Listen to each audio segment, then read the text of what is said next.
Throughout history, there are some people whose split-second decisions change the fate of millions.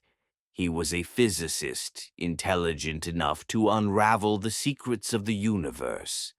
Yet, at the same time, he was a man who carried the weight of what he had done for the rest of his life. He became known as the man who built the atomic bomb. But what was it that led him to that point? The story doesn't begin with an explosion. It begins with a conflict inside a human soul. Julius Robert Oppenheimer, a mind capable of solving the world's most complex physics problems, yet at the same time, a man who carried the weight of what he had done on his shoulders for the rest of his life. His life began long before the atomic bomb, when Oppenheimer's father, Julius, came to America from Germany. He had no money in his pocket. He didn't even speak English.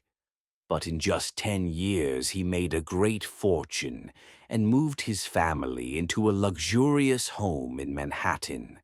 Robert and his younger brother Frank developed their curiosity for science in this very house. In those years, science was not just knowledge, it was a force that gave meaning to life. Robert was born in 1904. The world was rapidly transforming. Electricity was spreading, and horse-drawn carriages were being replaced by automobiles. Humanity was entering a new era, and Oppenheimer grew up right at the center of it. But there was a dark side to this bright beginning. From childhood, Robert carried a deep sense of loneliness. His need for recognition later laid the foundations for the great burden of guilt he would come to carry. He completed Harvard University in just 3 years. After that, he went to Europe. He worked in Cambridge, then moved on to Germany. But his emotional state was becoming increasingly complex. In his youth, he suffered from severe illnesses, physical pain combined with mental turmoil. By the 1930s, the world was once again drifting into troubled times. Fascism was on the rise, wars were approaching, and ideologies were hardening. Oppenheimer stepped into this atmosphere as well. And then, December 7th, 1941, Japan attacked Pearl Harbor. America entered the war.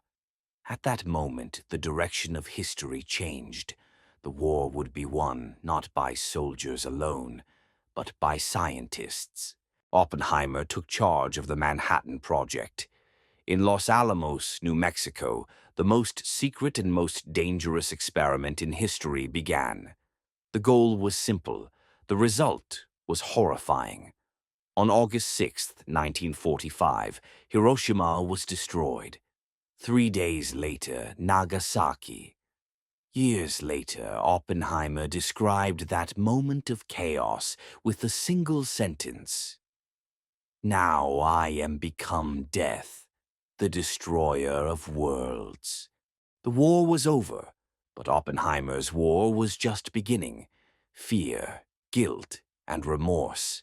At the White House, he told President Truman, "You've got blood on the hands of scientists."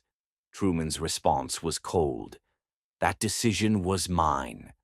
The Cold War began, and one day Oppenheimer's loyalty was called into question.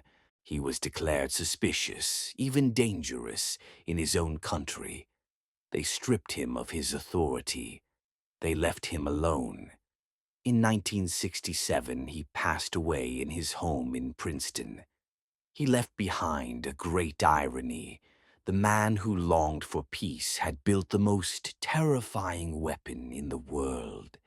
And perhaps the real truth was this: Oppenheimer changed the world, but he could not change his own fate.